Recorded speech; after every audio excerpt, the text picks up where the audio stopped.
Welcome to another episode of Clutch Entrepreneurs. Today we got a top producing real estate agent in the house, born and raised San Antonio, Texas, real estate agent and investor with over 60 million in closed volume last year with the Synergy Realty Group, and now part owner of the New Era EXP Realty Group. He's into rentals, new construction, flips, everything real estate. My man is an expert in the field, and today we're going to drop nuggets, we're going to drop fries, we're going to drop the whole buffet today on how to be a top producing realtor in 2023. My guest, Adam Velasco. What's going on, my friend? Thank you for having me. I really appreciate it. And I definitely look forward to the conversating, dropping some nuggets, and seeing what value we can give to others. I agree, brother. I agree.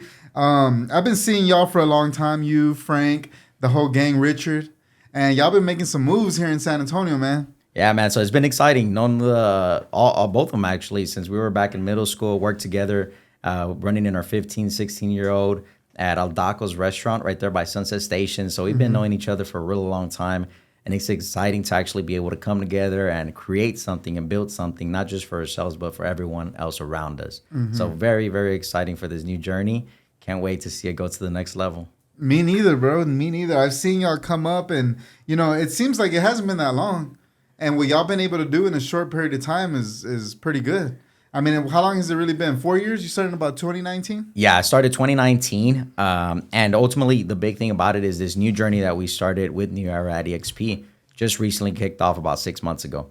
So it's been very, very exciting. And like I said, the big goal behind it is not necessarily just for us, but it's more to give back and to help others grow around us and show them about the opportunities that are out there. I got you. So, man, you haven't always been into real estate, though, right? No. So how about let's talk about who Adam was a little before real estate, right? A little bit of real estate just for the people to get, because my viewers, they're mostly just trying to get into real estate, into entrepreneurship. And I like to talk about the journey before a little bit of the tough times, right? The journey into finding the success, because they can relate to that. Right, it wasn't always easy for you, right, in real estate? It was super easy, man. It was like literally an elevator to success, bro. All right, guys. Well, there you got it. We have our first guest, elevator to success. We got to hear about this. Let's go. So tell me, what did you do before real estate? So growing up, actually, I was born and raised here in San Antonio, south side of San Antonio. Single parent, had my younger brother, but ultimately my mom worked 2-3 jobs at a time, so it was a matter of just always watching her grind. And it was one of the biggest things. I do truly believe in the sense of mindset, understanding your why, and why do you do what you do in each and every day. So for me, it was my mom. I'm sure a lot of us have that common goal of, hey, I want to get my mom into retirement, want to get her out of working. She's worked hard enough. Now it's my turn. And that's essentially where I started. I started in the restaurant industry at the age of 14, 15. And ultimately been working restaurant for roughly 6 years after that, because that's all I knew. And that's essentially where Richard, Frank, myself were working for many, many years, and little by little transition into, real estate. So it was an exciting, fun journey. And trust me, man, the big thing behind it is we grew up with very, very little to nothing. And the big thing behind it was always, hey, growing up, I always want to hit $100,000. That was the goal. Yeah, that's everybody's goal, right? Yeah, it was everybody's goal. It was my goal. I was like, I just want to hit $100,000. And my mom, all her life was making 25 to 30K a year. So for me, I was a milestone. And now, obviously, you make that and you're like, shoot, it's not enough, honestly, with the way inflation's going, with the way everything's costing. Now $100,000, your average family is making, 70, 80? So it's becoming a lot more like before. But here we are, man. Keep pushing. We can't stop grinding. We got to keep encouraging one another. And on top of that, ensuring that our mindset stays positive at all times. I love that, man. I love that. I'm big on mindset. So you were in the restaurant industry for 6 years. And then what got you, what opened the door for real estate? Nothing against the industry itself, but essentially you get to a ceiling. You have a lid over yourself that it gets to a point where you know how much you can max out, being a server. But eventually you can run into management, but even in management, you have a lid. Like they put you a salary and sometimes you end up working more hours. You just work less harder on your body. So talking to this gentleman who had been at that restaurant for over 30, 40 years, and seeing where he was at, I didn't want to see myself there. It was a matter of seeing what other people had gone through. My big thing was always learning from others. So I always ask people, I always engage with others, hey, what did you do? What is your goal? What's your why? And after having several conversations, after a lot of individuals throughout the course of my life, I understood that I had to make a change because nothing changes if nothing changes. So I had to essentially make that decision and figure out what was going to be the next step. Okay, so you were still young, though?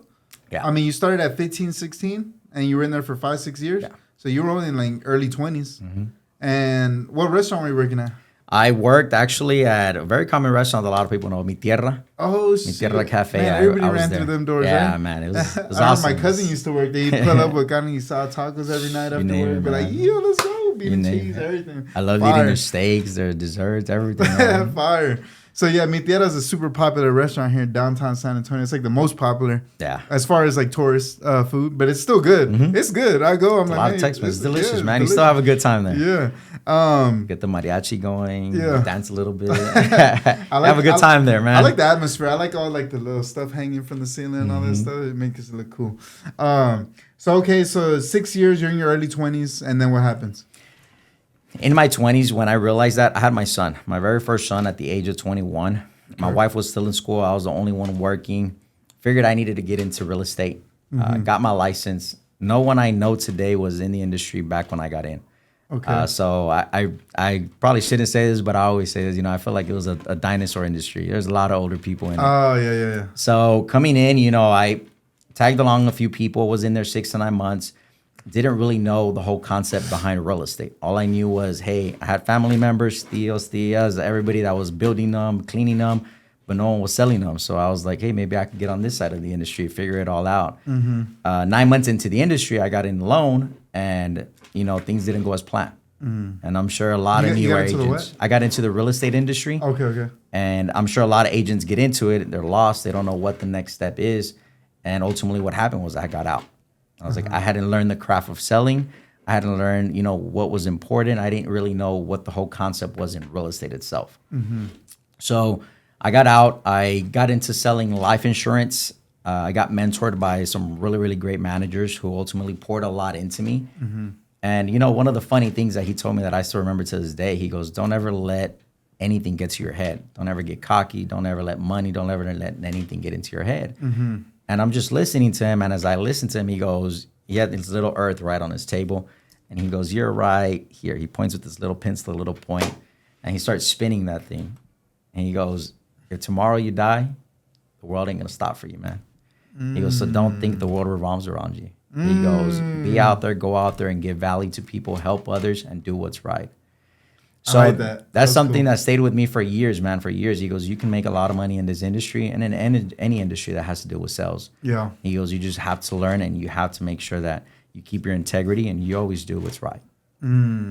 I like that a lot. So it was incredible. I might have to get a globe and just like put that on my desk. Dude, it was a good. And when some of my people are getting too cocky, I'm gonna just tell them that. Yeah, man, I'm telling you, Point it checks right you there. real quick. You see right there, boy? That's you.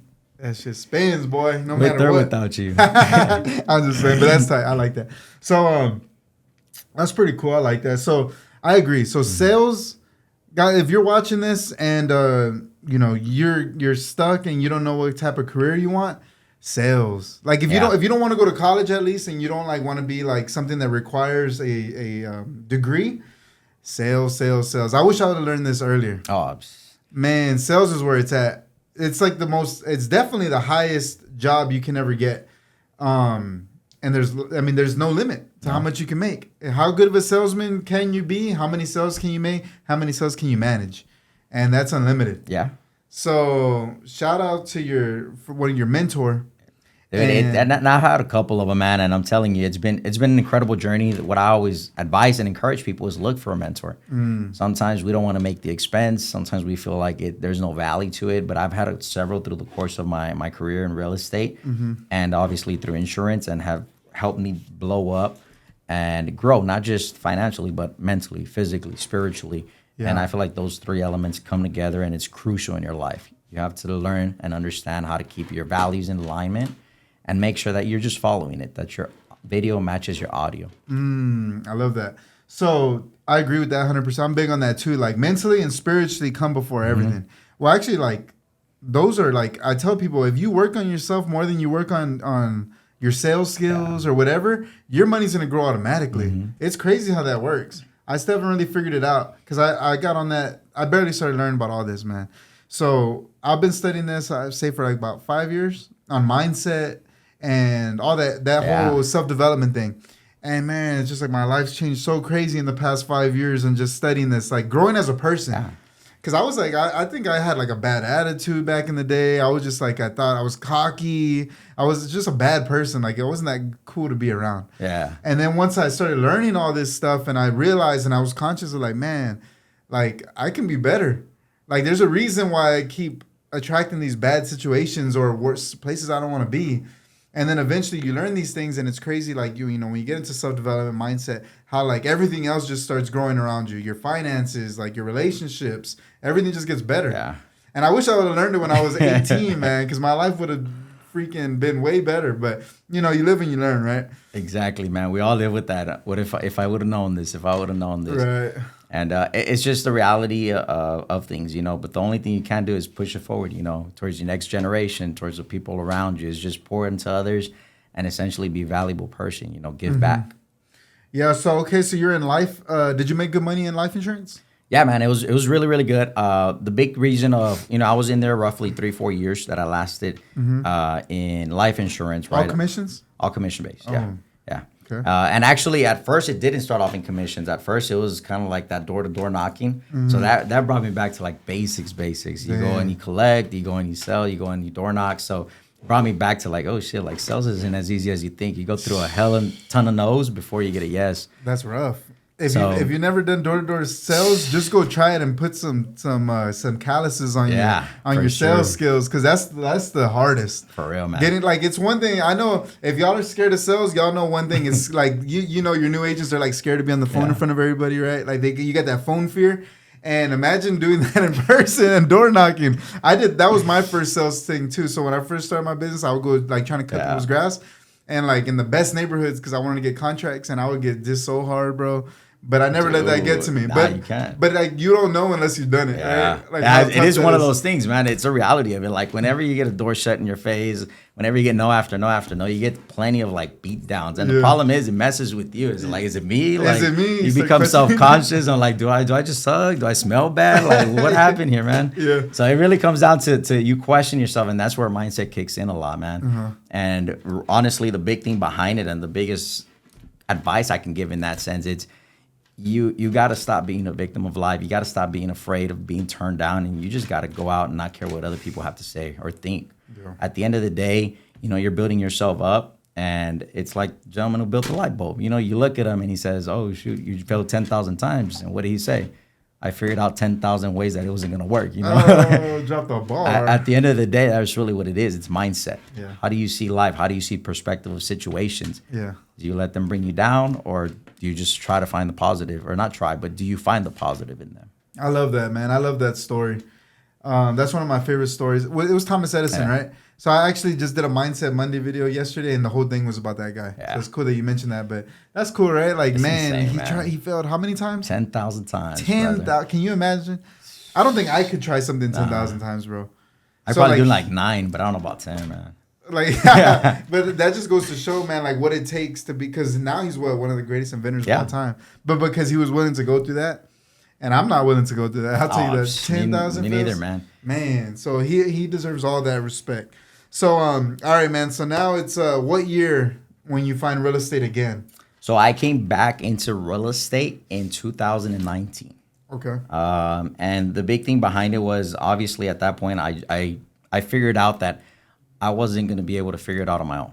You know, and something I see right now with a lot of agents is they want to come in on their own, and I always recommend, hey, get into a team, learn, grow, and then do your own thing. But the big thing behind it is people become greedy, and they want 100%. I always say 100% of nothing is still nothing. So if you don't gain the value, if you don't gain the knowledge, if you don't gain the experience, you're still more than likely prone to close less than joining a team that's going to build you callous, that's going to build you experience, and it's going to walk you through different journeys of life to be able to understand the business. I agree with that 100%.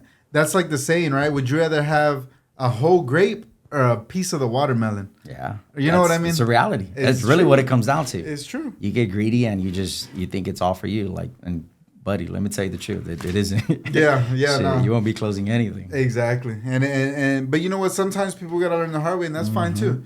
We all gotta learn the hard way sometimes. So look at me. I got out 9 months into the business because I didn't sell anything. So exactly. It's just one of those things. It's and I always say this: Are you trying to become a leader of life or a student of life?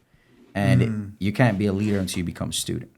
And that's just a reality. You got to remain a student at all times, because if you're not growing, you're essentially dying. I like that. I like that a lot. So, okay, it's 2019. You're back fresh in the game. What happens? Like, because I know you did it pretty quick, right? I was blessed, man. Like I said, I had great mentors along the way. I had joined a team, gotten several coaches as well that I picked up along the years. And the accountability, the guidance, the education that they helped me through was tremendous. So essentially 9 months or 7 months into the business, I ended up obviously joining a partnership with my partner, Frank. And then from there, we essentially grew a team. 9 months into it. Mm-hmm. Okay. And why did you do that? You thought it would help you run faster? No. Essentially, man, I was looking for more growth. Okay. It wasn't necessarily the whole plan of building the team right away. It was more of learning through the process and growing. And ultimately, it was more of the opportunity, the idea of, hey, you build up not just yourself, but you're growing with people around you. I've always been a huge believer in you can't grow alone. You grow with others. So not only am I going to be, learning from you, vice versa, it goes both ways, or it's not only you for me, but vice versa, I'll learn from you as well. And when you understand that, you learn that, you have to make sure that you're not the cockiest. You don't feel like you're the smartest person, because a lot of people have a lot of great knowledge, a lot of great input to drop into your business, into your current model, into everything you currently have to help grow it. Yeah. So building that up together, building it up as the agents were developing, literally built a lot of calluses, but it wasn't solely just for that. Both Frank and I had different ideas that we wanted to pour into along the way. And we got mentorship and coaching to be able to also lead not just real estate, but your personal businesses. So when you manage rentals, when you manage flips, when you manage builds, you simply run the same concept and the same model for any business you essentially run. You run into, hey, you have to have your standard operating procedures. You have to learn how to have systems. You have to learn how to differentiate from being in the business and on the business and working on the business. So there's a lot of inputs that you learn along the way. And these are things that you learn how to implement through all aspects of life, not just on one thing or the other, but you just learn how to apply to your day-to-day life, to your day-to-day business, with your family, with yourself, with your spiritual self, or not your spiritual self, but like with your spiritual realm, and ultimately go from there. Yeah. So do you remember a moment in your career, like back in 2019 or whatever year it was, when you were just like, the flip just switched and you just took off? Like when things just started, like the money started coming in, the closings. Do you remember a moment? Or well, I was blessed, man. Right off the back, I think month 1 or 2, I started nailing them. Started getting deals in contract. I think my very first month and a half in, I got 3 deals in.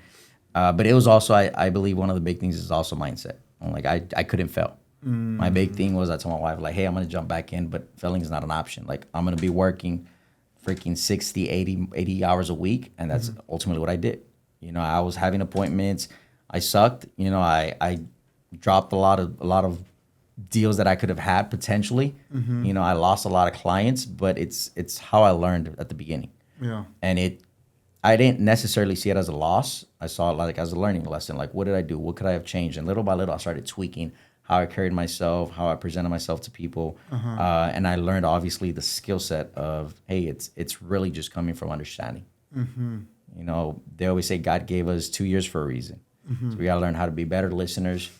We have to be slow to anger and slow to speak. But yet everybody's so big in talking about themselves, all about them, and they forget the true understanding that, hey, at the end of the day, we always work for someone. Regardless of what we think. For example, myself, you say, hey, I'm self-employed, but if you don't have buyers, sellers, you have no clients, you have no business. For yourself, wholesaling, if you have no buyers on the other end because you can't connect with people correctly, they ain't going to do business with you. Your business is going downhill. So we got to understand, like, our business revolves around people. Yeah. So we're always working for them. We just got to learn how that we service them. Yeah. even our own teams. Even our teams, like man. when you're a business owner. Yeah. I once I realized that a long time ago is when the business did better. It's like I work for them. Yeah. I mean, we work for each other, Yeah, right? yeah. But We all work together, man. Yeah, Yeah, like yeah. in the meeting, I'm like, guys, I'm here for y'all. Like, I move everything around for them. Yeah. Right? Because I'm only as good as they are. Mm-hmm. So once you realize that as a business owner, is like, you know, you really work for them. Yeah. Right? Like, man, it's like 8:00 and I'm still here in the office. Right? Like I'm the first one in, last one out. It's the reality, man. And it's funny because like when you first started business, people are like, man, see, I want to start my own business because I want to be like chilling in Cancun all the time and on the beach. I'm like, bro. Yeah, you don't You know gonna what be you're chilling talking in about, that man. office all the time. What you gonna be chilling, doing some work, Unless you throw your phone in the water. and you ain't be making no money. You have to go back real soon. Exactly. Another thing that you said that I liked, you said, I had to change like my image to like work more well with the customers and the leads. How important do you think that is in real estate? It's crucial, man. It's It's crucial. Any business, you got to come from understanding. It's understanding what your client's looking for, understanding what their motive is, their worries, concerns, getting to know your client. You got to build the rapport, but it all starts with caring because people don't care what you know until they know that you care about them. And not until you come into that understanding, it's very, very hard because a lot of the times you're just focusing on the next deal, the next sell, the next build, the next flip, and you forget about what's really important here. Yeah. So like real estate and agent and real estate wholesalers, that's just like a whole different. Oh, I believe it. A whole different outfit. Dude, I believe it. Right? All day, man. Like honestly, like in wholesale, like if you pull up to a lead, like let's just say the one you were showing me earlier. If I pulled up to that house in a suit and tie and like a Mercedes, they'd probably be a little more standoffish than if I just pulled up more casual. Oh, yeah. Right? All day. But it's the opposite with like a listing lead. Yeah. If I just pulled up in a freaking hoodie to a $500 day, but don't even like, who are you? Like, who's this guy? You better be in a suit or at least like a button up, right, with a blazer. So it's crazy. Like, and I always told that to people when getting started. Like, what do you want to be? Do you want to do? Because it's like a whole different business. It really, it's like day and night, man. At You the know end of what the I mean? day, yeah, it really is. One of the people you're getting them top dollar, they have no problems. They just want to upgrade or move. And my side of the business, there's a lot of problems. That's all it is, man. There's a lot of problems, man. You know what I like, mean? take my problems, man. I don't want to see this again. Exactly. So if you're watching this, me personally, well, both of us actually, we're hybrids. Yeah. So I'm a real estate agent, but I don't do any listings or buyers. But I have my license, and I present myself as one a lot. But I also got I got like two sides to me. You know what I mean? So You should see his picture. I like this guy. You never, and you too, right? Yeah, same concept. So for us, it's the same. And like you said, it really makes sense. Whenever you're in the listing, it's all about how you present yourself, how you carry yourself. I mean, you got to mirror and match the listing you're going to. When it's higher end clients, of course, they expect you to be dressed up. But then you have clients that are just wanting to get rid of their home that simply is a fixer-upper. Yeah. And you got to dress more casual. So you got to understand who your client is, and you got to connect with them. You can't go all dressed up to a client that's obviously getting rid of a home that needs a lot of major repairs because they're gonna feel lower than you are. Yeah. And the goal is you always want to connect with your client. Right. So you mirror and match, and you understand where you're at, who you're speaking to, and the goal is to connect and build rapport. Exactly. So I agree let's with go, that. baby. So yeah. So going back to that, I mean, at the end of the day, hybrid is the key, baby. I agree. love with it. So while we're on that topic, man, in your opinion, what makes a great real estate agent? It's somebody that comes from integrity, caring, passion, humility, and loyalty at the end of the day. Always looking for something that's in your client's best interest, always seeking to put them first. And more than anything, man, just doing what's right. We all have morals in life that we grow up with, and it's just, if you're a believer, you start off with the first 10 commandments, man. And that gives you a lot of the main morals in life. And it's grounding yourself in that. For me, myself personally, I'm very big in connecting with God, and it's a transition. It's a process. It doesn't happen overnight. You don't necessarily just build a relationship with him overnight. It's something that's on the day-to-day. It's kind of like the way you grow mentally. Same thing works with spiritually. I believe we have two dogs inside of us. One's the earthly one and one's the spiritual one. The big question is, who do you feed the most? Back to, does your video match your audio? Talk about your morals are God, family, business, but does your schedule look that way? Does your life look like that? So it's understanding obviously that, and if it doesn't, I mean, a lot of us fall short, but it's a matter of working towards improving that, and not just saying it to say it or to fit in, but essentially, if you're gonna say something, do it. Yeah. And you can tell a lot, like, if people do match, like, their words. Oh yeah, It's easy. Mm-hmm. It's easy to see. Because I run into a lot, especially, like, on social media, a lot of phonies out there. You gotta watch who you follow, man. Yeah. You know what I mean? Social media is something else, man. I always tell people, like, don't let that discourage you because you're comparing yourself. Comparison is the thief of joy. Mm-hmm. So the more you worry about other people, the more you're going to start feeling sorry about yourself because you don't have something someone else does. Yeah. Just focus on yourself and grow and build yourself up. Yeah. All right, man. So 2023 has been a crazy year for America, right? For the markets, but especially real estate, right? Interest rates are at 8% right now as we speak, and that's the highest I've ever seen them as long as I've been in real estate. Same here, man. So, we're new to this. How do you think that's going to affect agents in 2023?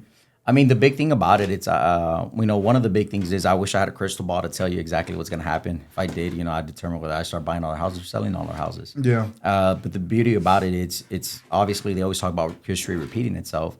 Mm-hmm. And even when, let's say the economy does go down a certain percentage, I mean, it's still bound to come back up. So is real estate it's still a good investment? Yeah, because if you're renting, you're still throwing your money away. You're still paying someone else's mortgage. Yeah. The big thing about interest rates right now, it's we focus mainly on our clients' monthly payment. Mm-hmm. So one comes with the other. When interest rates were at 2% and 3%, home prices skyrocketed. Right. Right now, that obviously we're seeing the complete opposite. Rates are at 8%. Home prices are starting to come down. Right. So it offsets. But at the end of the day, if you buy a home at $250,000 when last year it was $325,000, you can't refinance the $325,000 because that's your mortgage. Right.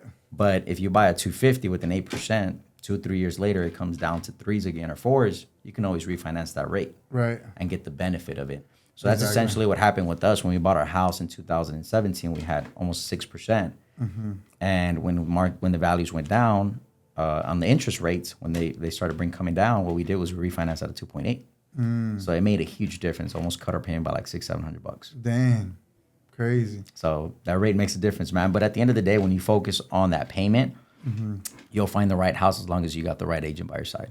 Okay. So, like you're saying, like there's always a plus. There's always, man. You got to look at the benefits and positives of everything. That's true. On top of that, there's builders offering interest rate buy downs. So it's the opportunities are still there. It's just so many times people get caught up in just the fear that's being put out there. That's all the media focuses on, fear and drama, and we feed off of that as human beings by human nature. So that's why I say the mind is very important. I had a mentor once tell me, your mind, it's like having your dream home. And the thing is, do you open up all the windows and doors just to let people dump all the garbage, all the trash, everything that's just around there, or do you guard it? Absolutely. What do you do? I definitely guard it. I don't let no one near that thing. Let's go. So that's the same thing with your mind, man. The big thing is who we surround ourselves with, who we listen to. It's very, very crucial and important that we're guarding our mind because that's what's happening. Yeah, true. So, like you said, interest rates were at, and it's true, because like the rates were low, but man, them prices are going crazy. People are overpaying left and right, man. It's crazy. Crazy, dude. Like, sheesh. And then, so now, that's a good point, right? So now the rates are going up, the houses are going down. So you can always refinance that later. So it's up to you. Like, just get what you can afford right now, but at the best price it's going to be probably ever. Yeah. It's never going to be as cheap as it is really today. Isn't, man. Right? I mean, it's true. Unless you're like in like Austin or LA or something where they got crazy inflation. But in San Antonio, you're good. There's a saying, man, time in the market is always better than timing the market. I like that. I like that a lot. Okay, so speaking of, this type of stuff, like, can you remember like when you were first starting, like what some of your biggest hurdles were? So starting off, some of the biggest hurdles were understanding everything that there was to know about real estate. So you get a lot of people that come in wanting to know and understand, well, I want to know everything. I want to learn everything. And honestly, the biggest piece of advice, it's you're going to be learning each and every single day. Every deal you do is like DNA. There's no one deal that comes out exactly the same. And you just got to understand that coming into this. And it's learning, tagging along with somebody that's going to guide you, lead you, and help you grow. But essentially, just be patient. Patience in everything, life, everything you do, because patience is the biggest key. Things will unfold with time. but you just can't rush. You know, there's no elevator to success like we talked about earlier. Yeah, but except in my case, man, it was quick, man. Just kidding. But there wasn't like a specific like, oh, I had trouble with this experience or this part of the the biggest part, man, it's truly understanding that it's not easy. I think the biggest part, it's having that inner confidence within yourself. Mm-hmm. It's obviously whatever your belief is in, but praying a ton, man. Mm-hmm. And at the same time is not giving up. Because people will obviously reject you, turn you down, tell you no multiple times. And the big thing about it, it's the reason why people fail in any type of sales industry is not because of, they just weren't fit for it. This is literally a skill that anybody can learn. Yeah. You just got to be willing. You got to be committed. Anybody can learn the skill set of sales. People say, oh, you're just born with it. No, it's a craft. You can learn this shit. Some people are born with it. Bro, if someone's willing to commit, I promise you, I'll turn them into a salesperson. Oh, yeah, no, that's true, too. Anybody, you just got to commit. But you know what? There's a thing, though. It's called, like, I read this book one time, and it's called, like, growth mindset. Mm-hmm. I think it's called growth mindset. So it's like the idea that there's people with two types of mindsets in the world. One has a growth mindset, and that's what you're speaking of. You believe that you can get good at anything. Yeah. As long as you put your mind to it and you want to. And it's true, though, because that's, like, as human beings, we're amazing. Like, we can literally adapt and do anything we put our minds to. It's crazy, right? So, but that's a growth-minded person. And then there's people in this world that are fixed mind, right? From fixed mindset people. So, like, where they just believe that, hey, if I'm not good at this, I'm never going to be good at it. And they just move on. And that's what they believe. Mm-hmm. So I think you have to come from the mindset of growth. And if you don't have that, well, you have also, to change that ASAP. Also, I believe it's also the environment you're in, you grow up with. The big thing about it is the reason why I say that, obviously, my mom didn't have much. Mm-hmm. Oh, she was making 25, 30K a year. We figured out how to survive on that, Mm-hmm. Her biggest goal was just keeping a roof over her head, keeping food on the table. And you could say, essentially, I grew up with my grandparents because she was working so much that I would never see her. Mm. So the big thing about her was every moment, every second I saw her, that was always her statement. Anything you want to do it. Don't be scared. Like, she was always pouring that into me.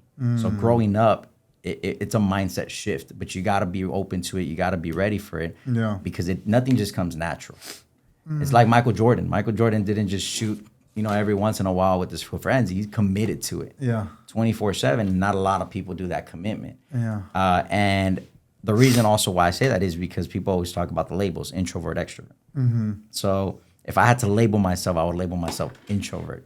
Me too.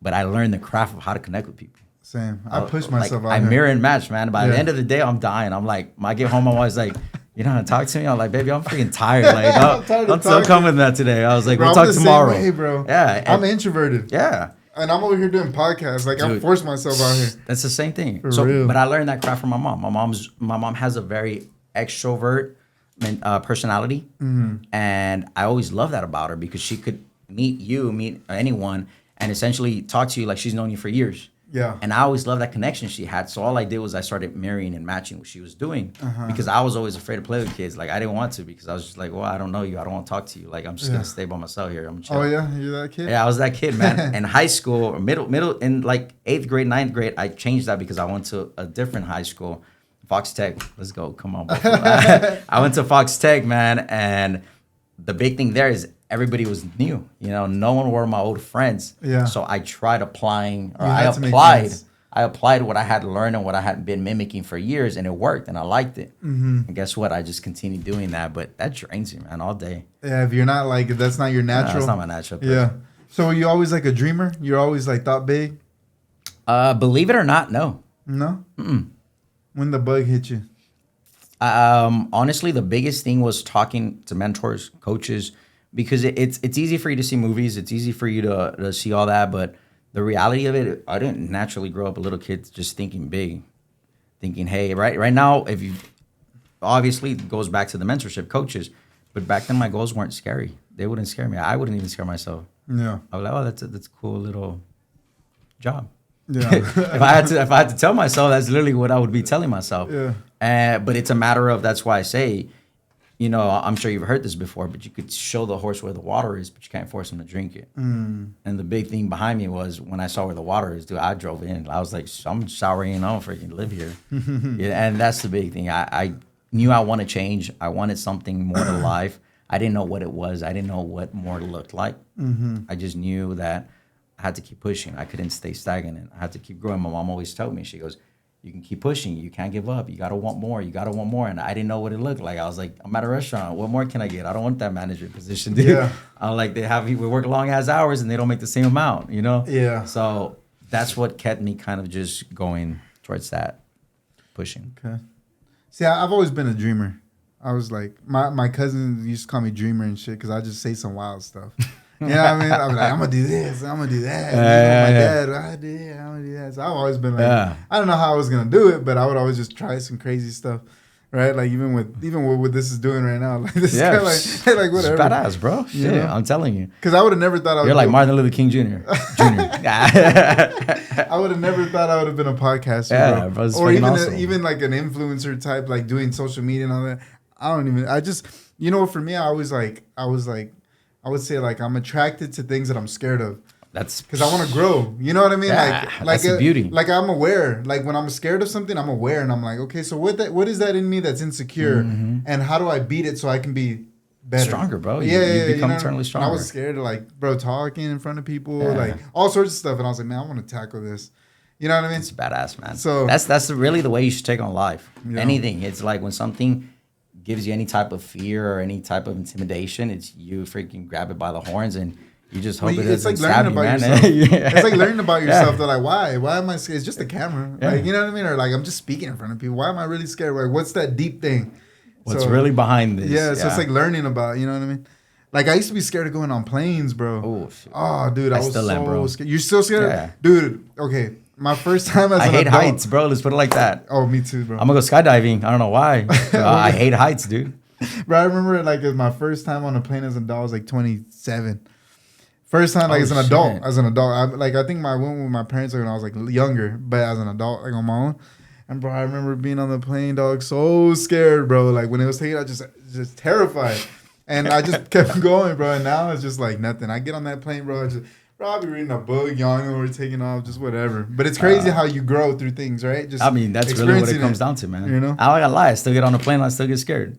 Yeah. I'm like, shoot. I'm like, all right. And I'm at the point, bro, where it's still scary because you have no control. Yeah. And that's what life is. I'm just like, I tell my wife sometimes we're flying and I'm just like, you see turbulence and she's like, you scared? I was like, fuck yeah. I was like, fuck me, I'm not scared. I was like, there's just nothing I can do. This plane goes down, it goes down. Like, why am I going to die? Why am I going to stress myself on this? Right. So that's really what it comes down. But when I tell you I'm afraid of heights, I won't even get close to a balcony.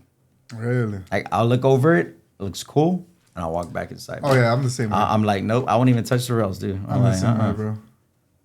I'm terrified. Like, when you get on, like, Face of Texas, like, the Scream and all that? Yeah, I'll get on them, but I don't like them. I wouldn't even get on them, bro. I don't like them, though. And it goes back to that, you know, just like you said, you just got to tackle on your fears. Like, if you know you're scared of certain things and intimidate you, it's just you freaking grab it by the horn. I still won't go on the Scream. Oh, man. We got to go get on it. We're actually going to do a video of JR and I getting on the Scream together. Come on, talking about taking on fear by the horns. All right, come on. We're going to do it. Oh, damn, why did I say that? All right, so. And we're going to get it on video just so y'all can see it, all right? Drop a comment if y'all want to see that. No, drop a comment. Like that. So, man, like, you know, you're in the real estate market. You talk to a lot of people, right? Do you like, you know, do y'all expect somewhere like where the market's going to go here in the next 6-12 months? So we just personally, my big thing is obviously, you know, we always talk about being optimistic. I do carry some pessimism in me in the sense of I always look at, okay, worst case scenario, what is it? And what's the exit strategy? Yeah. I've always carried that just because I feel like it's smart. You know, anything you get into, you have to always have that exit strategy. Why? Just because you want to make sure that you at least can figure out a solution. Yeah. You never want to shoot back. They always talk about like sink your ships. Yeah, you sink it. But when you're going here, like things don't go as planned. What do you do next? And that's what I mean by exit strategy. Like things don't go as you plan. Like what are you going to do next in the sense of, hey, I'm going to actually have to pivot in this direction, pivot in that direction to be able to make this work. Mm-hmm. That's what it comes down to. So when you talk about your goals, when you talk about the market, we don't change our goals. We simply change the strategy. Mm-hmm. Okay, so we continue to work. Why? Because real estate, there's always going to be a market for it. You know, there's always going to be people buying. There's always going to be people selling. So the big thing is simply like, how do you stay alive in this business? Yeah. When market's shifting. And it's actually like when things like this happen, I think when it's like professionals, it's good for us. because it's only gonna drown the people that weren't all the way in, all the way committed, and it's gonna open up more market share for people that are committed. Oh, I believe it. And that have plans and are just driven. Like, hey, no matter what happens, I'm gonna pivot. I'll make this work. Because real estate's gonna get sold no matter what. Yeah, absolutely, man. You know, it's what I mean? opportunities. So, yeah, you gotta look at the bright side, man. Again, we're back to half cup, what is it? Half empty, half full. Yeah, because when the market's hot and anybody can sell, like, I mean, everybody's a real estate agent. And these times, it's like they go back and we stay and we figure things out. So when this thing goes back up, man, we're gonna ride a nice roller coaster. Dude, my grandma almost got her license and the market was hot. She was like, "You just put you're a realtor and you get a deal." That's insane. All right, man. I got a few questions for you. You know, a lot of my viewers are you got to think they're newer. They're trying to get into real estate. Most of them are wholesale, but a lot of them are thinking about being agents as well. So for, would you say it's a buyer's market right now? It's definitely a buyer's market. Definitely a buyer's market because that's new. Yeah. That's like fresh. Dude, ever since 2019, I feel like the market's been like a roller coaster, really. Because when I first got in, we were a buyer's market. Oh, really? And then all of a sudden COVID happened and everything was panicking. And at that point, it just stayed stagnant at that point, And then all of a sudden, after they released, everything happened, it turned into a seller's market. And we've been seeing the little shifts as they've dipped and they've gone up, dipped and gone up. But it's been amazing. Really? And now we're seeing the complete opposite. We saw rates drop at its fastest peak and we saw rates go up at its fastest peak. That's crazy, right? Shit. I bought my house at the bottom, so I'm like at a 2 point something. So you started from the bottom. Let's go. So now definitely a buyer's market. Oh, definitely. So you want buyers. You don't really want listings. I mean, yeah, you want listings. Take a listing, but you want to focus on buyers, right? So the big thing about it is, so listings are available, and you hear a lot of people talking about, hey, it's not selling.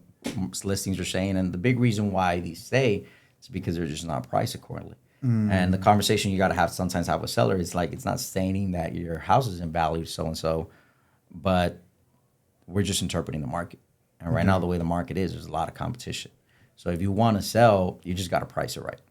If you're trying to get mid-dollar, top dollar, you're more than likely going to stay on the market and eventually cancel at some point. Yeah, and that's a tough conversation. Very tough, man. And it comes down to knowing how to have the conversation, coming from understanding, and not just telling your client, hey, man, I'm not going to give you your money. Yeah. It's about coming from understanding, connecting with them, and really explaining to them. I'm an open book. When I sit down with sellers, I tell you, hey, man, I'm not here to just cut you short of your money just to sell it. I'm going to tell you exactly how it is, and I'm going to show you facts of what the market's looking like. Yeah. And at that point, you determine if it's a good fit for you or I don't want to just waste your time. Yeah, yeah. So do you think, like, right now, do you have listings right now? Do you struggle with listings? So yes, the only ones I have pending is maybe about 2 or 3 of them that are still kind of just dragging along, but it's because sometimes you have stubborn sellers, and it's like I told them at the end of the day, I was like, hey, we're just gonna withdraw this, because there's no point in having a conversation with somebody when they're not willing to work or budge on the price. Just cancel it. Yeah, so it's a matter of, hey, I don't want to waste your time. That's tough, especially for a newer agent where they're counting on that. Oh, yeah. You know what I mean? Like, they're counting on that money. Yeah. That can be a tough conversation. What's the saying? You can't count your eggs before they hatch? Yeah. So, okay. You might get a chicken instead of the egg. Exactly. So let's talk about, if it is a buyer's market, how does a new agent getting into their license right now, how do they capitalize on it being a buyer's market? And how do they get these leads? How do they get buyers? Like, what would you do if you were just starting looking for buyers? So one of the biggest things is not being afraid, is going back and actually connecting with people. Okay. So if you're from San Antonio, it makes it easier because you surely have a pool already. Right. But the biggest things right now that we're seeing, it's obviously social media is a big industry that people are coming to. And then it's also going to be relationships. Relationships is what keeps people in the long run in the industry. Yeah. And when times like things get tough, at the end of the day, if your client's struggling with paying his bills and he needs to figure out how to get out of it, they don't have that connection with you. If they don't have a relationship with you, they're not going to connect and call you. So my biggest tip of advice is connect with people. Okay. Build relationships with people. Be a genuine person as far as caring for what's in their best interest. And, don't be afraid to get on the phone. And adding a little bit to getting on the phone, it's not just getting on the phone and calling people. Sometimes people are all about checking the box. I called 100 people today. Yeah. Did you get any appointments? No. Well, what did you get? Did you talk to anyone? No. Like, come on, we gotta figure out a time frame, a window when people are answering, And then 2, we got to figure out how your conversations are coming along, because if you're not having great conversations, you're not converting. If you're not converting, you're not selling. If you're not selling, you're not making money. Mm-hmm. But like, do you have like an actual marketing strategy, like to get some buyer leads going? Like if you were just starting? So the biggest one for that, it's don't be a secret agent. Don't be a secret agent. One is definitely social media, plugging into social media, creating, kind of like what you said, shorts, creating YouTube videos. And the big thing behind it, it's nothing's going to come quick and easy. So if you're starting off fresh, if you don't know anybody in town, it's going to be a lot more challenging to get your deals. It's not impossible, but it's going to be a little bit more challenging. So what does that require? What does that require? It requires you to be posting a lot more consistently. When I say consistently, I mean daily. Figuring out what actually group you're trying to reach out to on social media content. If you're working on people face to face, don't be a secret agent in the sense of when you go out to eat, when you go to do your laundry, when you put gas, when you buy groceries. Everywhere. Give your cards out everywhere you go. That's one of the ways I started. I carried cards with me everywhere I went. I passed them out left and right. I got contact information. I wasn't afraid to ask people for their numbers. They told me, hey, you know what? I am thinking of buying. Let me text you my card rather than just giving it to you. And that's how to get their contact information. So it's a matter of anywhere and everywhere you go, you got to tell people what you do. Yeah. And sometimes people feel too good to be able to just, hey, I do real estate. I do real estate. I do real estate. But no, man, like at the end of the day, you're providing a service. And when you see the value in what you provide, you won't be afraid to just talk to people. Yeah. But when you feel like, oh, I'm selling something, or oh, hey, I'm bugging them, then essentially you're gonna put yourself down. It's you against you all day. Yeah. Okay. So basically, just talk to everybody. Everyone, man. Anybody. Everyone, man. That you do real estate. Everyone. If you go to school, everywhere you're at, you should be talking about what you do. You're your biggest promoter, and if you're not doing it, then shit, your business is pretty much shit out of luck. You got to push your business to the next level. It's like you, JR Clutch. Like you put a ton of content behind what you do. You put a lot of knowledge, and behind it is just value too. Value is the biggest key. If you're giving value to people, they're gonna follow you all day. If it's just all about you, you're gonna lose a lot of people. So when you give value to your audience, they follow you, they listen, they hear. So if you come from contribution, you'll have a lot better chances of converting people, getting clients, and closing. I like that.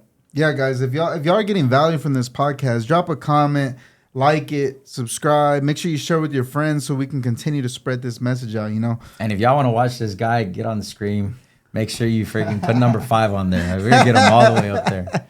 All right. What's happening? And another thing. Oh, shoot. Are we what's going on here? One more pause or what?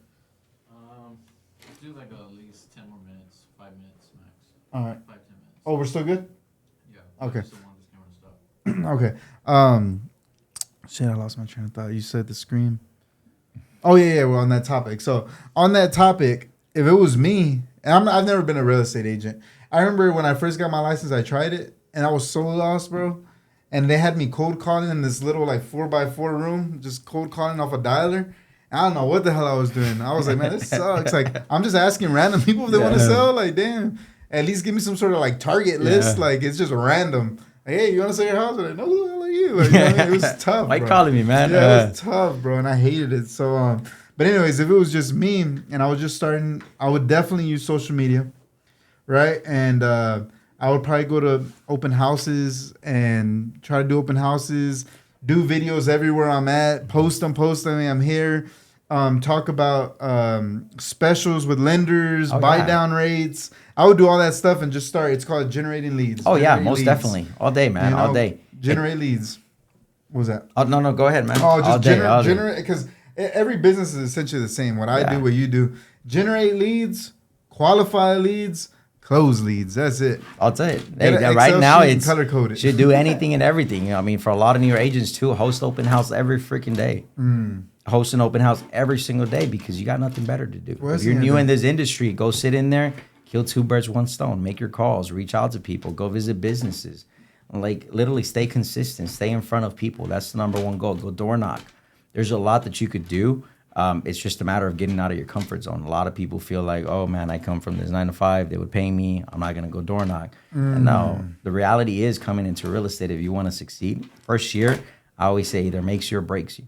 Damn, that's and true. Sometimes you got to put in 60 to 80 hours, baby, to survive. and just go forward and practice it, fail forward, because like once you get to a certain level of success in the industry, there ain't no going back. I don't care if a market crashes, if whatever happens, you've gained so much skills and evolved as a person, as an entrepreneur, as a business person, that they can drop you in a whole different county, but with what you've learned and who you've become, you're not going to make any less than you made the year before. You're just going to get it. So as you grow internally with all these skills that you gain and all this confidence and social skills and marketing skills, sales skills, you can apply that to anything. You can literally drop out of this business, jump in a whole different business and start making money. Oh, yeah. So don't stop the growth, right? Yeah, most definitely. So that being said, man, I think we dropped some good nuggets for these people. I hope it works, man. I hope a lot of them actually apply some of this stuff and actually get things moving because, again, show them where the water is, bro, but you can't force them to drink it. I love that, man. So like I think that was what would you be for my viewers, your last bit of advice for them, new real estate agents coming in the game, man? The biggest advice would be, all right, pause that one, man. Sorry, you caught me by surprise. Say me again with it. I got you. What did you ask me? All right, so coming down to the end of the podcast, man, my viewers, brand new, let's just say they want to be agents or wholesalers, but in this case, agents. What's some last tip of advice that you would leave them with to, start their journey? So the big takeaway with Mr. Lama, when they asked him what surprised him most about humanity, he said mankind. Because he sacrifices his health to get the wealth and then sacrifices the wealth to recuperate his health. He's so anxious about the future that he doesn't live in the present. The result being, he doesn't live in the present nor the future. And he lives as if he's never going to die and then dies never really having lived. So biggest thing behind it is make sure your video matches your audio. Make sure your values stay in alignment and that you don't change who you are for the circumstances or for what your surrounding is, but you're always looking to grow and take yourself to the next level. Let's go, baby. Oh, I love that one. That was good. I like that. I like that quote a lot. Let's go. That's a really good one, man. It really paints perspective a lot because what happens, we're so easily to get so caught up. You know how they always talk about, like in 21 Irrefutable Laws of Leadership, there's a law of sacrifice.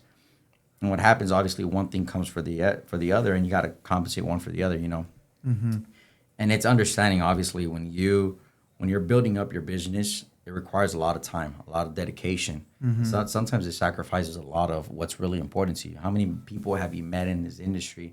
Have you met as an entrepreneur who gave everything to their business but lost everything that really meant to them? Their family, their loved ones, themselves. And that's one of the biggest things that we focus on is staying always well-grounded because at the end of the day, even though we're not perfect at it, but we're aware whether our video isn't matching our audio. And if we need to make sure we need to readjust or realign because my number one focus is building my foundation, which is on God, and then making sure that I'm there for my family and I'm providing because all of this is for them. Mm-hmm. And then essentially my business comes into play afterwards.